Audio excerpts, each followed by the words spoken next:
pós-reforma. O pós-reforma, na verdade eu queria colocar aqui, era o contra-reforma. Contra-reforma, sabe? Porque quando surgiu a reforma protestante, os católicos, eles inventaram a reforma deles também, que, né, conhecido como contra-reforma. Eles se levantaram também, porque os católicos, na verdade, eles não evangelizavam, porque católico não precisava evangelizar, né? Então, a igreja católica, todo mundo era católico, era a igreja do Estado, né? O império, quem não fosse católico, eles matavam. Então, a igreja católica, na verdade, não precisava evangelizar. Então, o que acontece? Quando eles fizeram, então, o Concílio de Trento. O Concílio de Trento é uma atitude desesperada dos católicos de inibir a reforma protestante, de frear a reforma protestante e também deles fazer a reforma deles também. Né? E aí o que eles fizeram nessa reforma? Né? Já que a reforma protestante se reuniram para decidir o que era bíblico e o que não era bíblico, eles também se reuniram, também para decidir o que era bíblico e o que não era bíblico. E nessa decisão, o que eles decidiram? Eles decidiram que a adoração a Maria era bíblico, que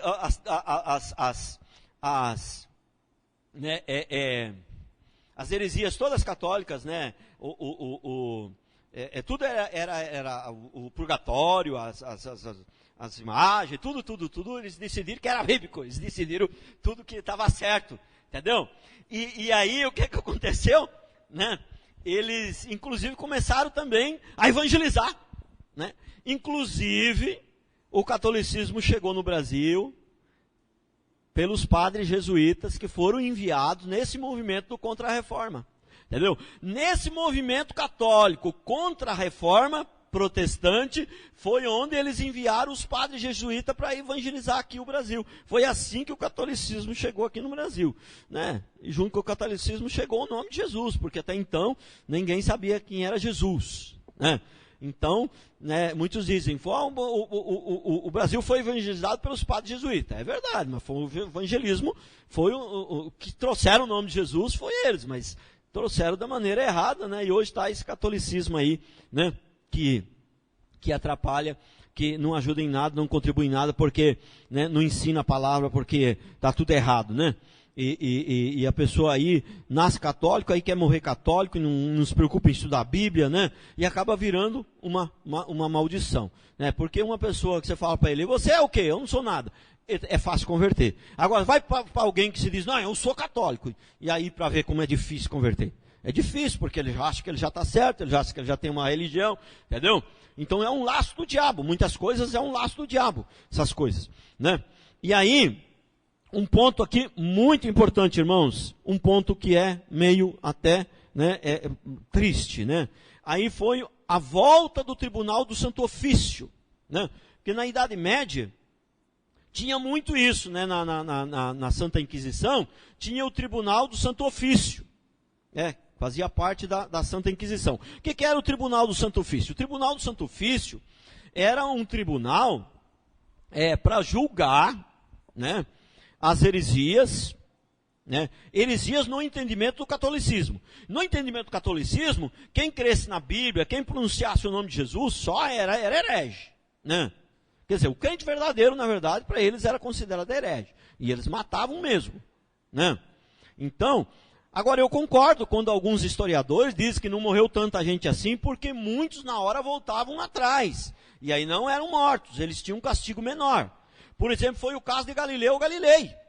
Mas Galileu Galilei não era crente nem católico. Galileu Galilei, ele era um cientista. Entendeu?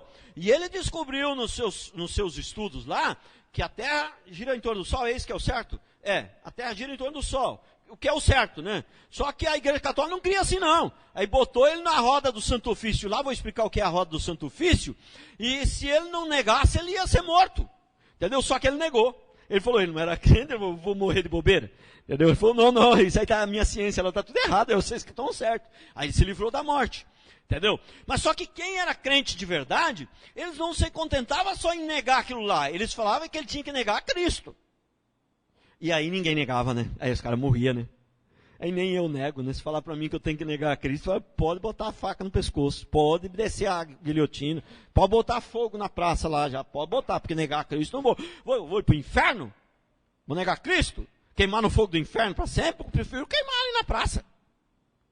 Prefiro queimar na praça pública, igual John Hus, do que queimar no fogo do inferno a vida inteira.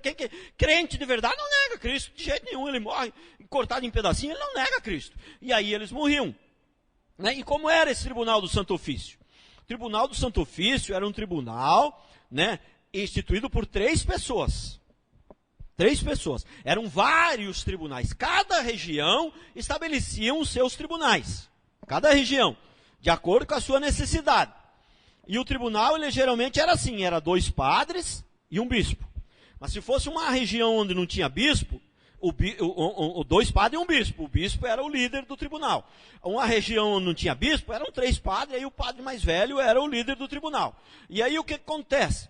Eles botavam essa pessoa que era contra a Igreja Católica, contra as heresias, que eram, na verdade, os crentes, né, os verdadeiros cristãos, eles botavam essa pessoa no meio e faziam um julgamento, ficavam fazendo perguntas, ele não tinha direito de se defender, ele não tinha direito de testemunho, não tinha direito a nada, ele tinha que ficar quieto, entendeu? Ele tinha que responder as perguntas que eles perguntavam só, entendeu? E eles faziam um monte de perguntas ali, e tal, e aí ali na hora mesmo, não tinha esse negócio de recorrer à segunda instância não, ali na hora mesmo, o líder dos 3, né, o bispo no caso, ou se não tivesse um bispo, o padre mais velho, ele dava o veredito ali na hora, era morte, enforcado, era na fogueira, ele dava o veredito ali na hora. Por quê? A Igreja Católica e o Estado virou uma coisa só. Ela tinha poder de Estado, ela tinha poder de julgar, condenar, entendeu? Então, o Estado, a Igreja Católica, o líder católico, o Papa, ele, na verdade, ele tinha poder sobre a Igreja, ele era o líder espiritual, ele era o líder do judiciário, ele era o líder do executivo,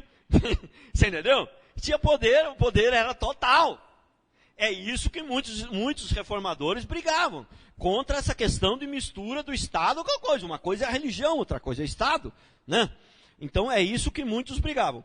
Agora, essa questão da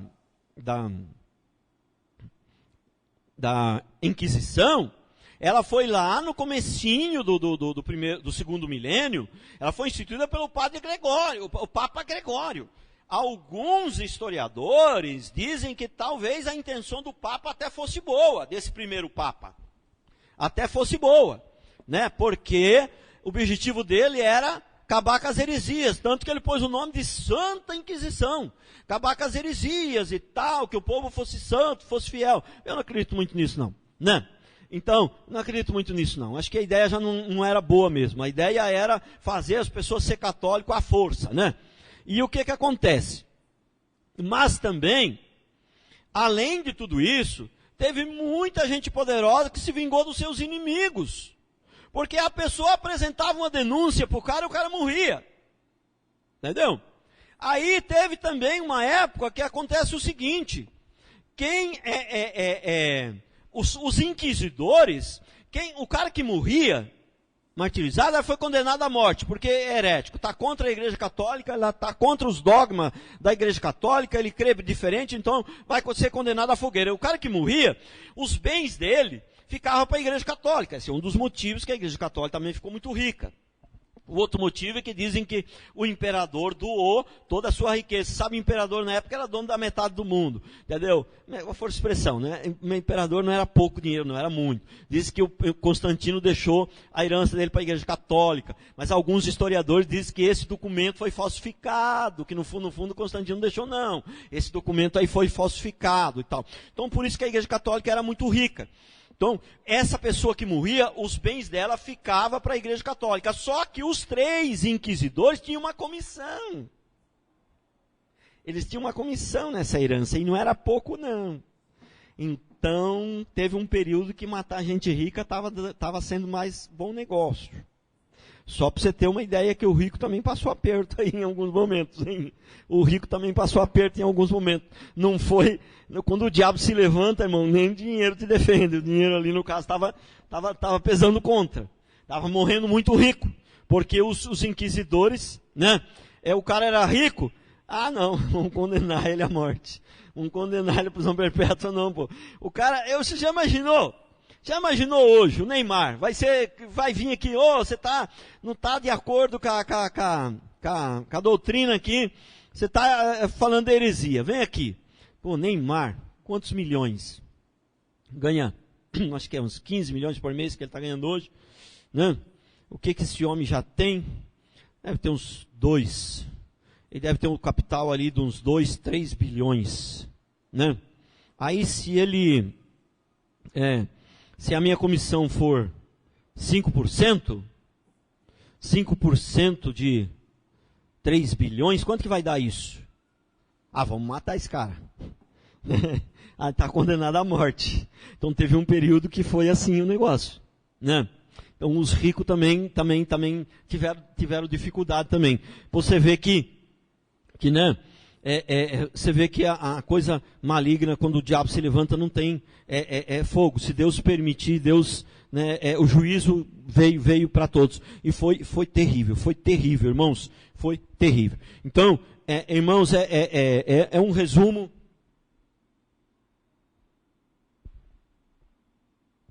É um resumo do resumo. É um resumo do resumo do resumo. Não. Mas pelo menos agora vocês têm uma noção. Não. A questão da Igreja Católica, essa questão de Papa, de onde começou a Igreja Católica, né? Da Reforma Protestante, quando começou, quando não começou, gente que morreu por amor, esses seguidores de Pedro Valdo, segundo alguns historiadores, quase a metade deles morreram, né? Por pregar a verdade, não se retrataram, porque se retratar significava negar a Cristo, né? E os que não morreram porque fugiram, né? Fugiram para um outro canto onde era mais tranquilo e de repente começaram também a continuar pregando, mas com mais cuidado, não se expunha tanto, né? Talvez, porque quando tem perseguição não dá para sair em praça pública, Jesus! Não. Em tempo de perseguição fazer isso não é ousadia e não é ser de Cristo, mostrar que você tem fé. Isso aí é tolice, né? Não, pelo contrário. Em tempo de perseguição, os cristãos, eles se reuniam em porões e as orações, o louvor era bem baixinho, para ninguém escutar. Eles se reuniam escondido nos porões, né? Não é perseguição, a pessoa vai te matar e você vai em praça pública ficar gritando Jesus? Não, isso não é coragem, isso não é ousadia, isso não é não negar Jesus, né? Isso aí a gente precisa ter, né, prudência, e a Bíblia diz que não é para abusar de Deus, né? Agora, se for pego e falar nega Jesus, aí não dá. Aí não dá para negar, né? Mas você facilitar para eles te pegarem, aí já também é burrice, aí não é fé. Aí é burrice, concorda? Né? Você não pode facilitar para ser pego. Mas se for pego, você não pode negar a sua fé, né? E eu vou falar uma coisa para você. Eu não sei se eu tenho idade para isso, mas tem gente aqui que tem idade para ver isso. Ainda vai ver a perseguição ainda. E você acha que eu estou jogando praga no você? É bênção. É bênção. Porque quando vier a perseguição, nós vamos saber quem é crente de verdade, nós vamos saber quantos que vai sobrar. Entendeu? Na China tem 3% de crente, alguns dizem que está chegando a 4%, não acredito que tenha tanta gente assim. Mas, irmãos, mas lá quem é crente mesmo. Porque se declarar crente lá, o risco de morte é iminente. Né? Então, e um dia vai ser assim aqui também. Vai vir a perseguição. Por isso que a nossa igreja é em grupos.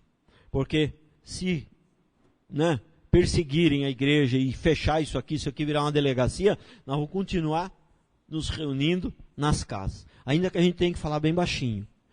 Né? Irmão, Jesus Cristo é o Senhor. Ele é poderoso. Ainda que nós não tenha que pregar assim. Mas nós vamos continuar nos reunindo nas casas. Né? Louvado seja Deus.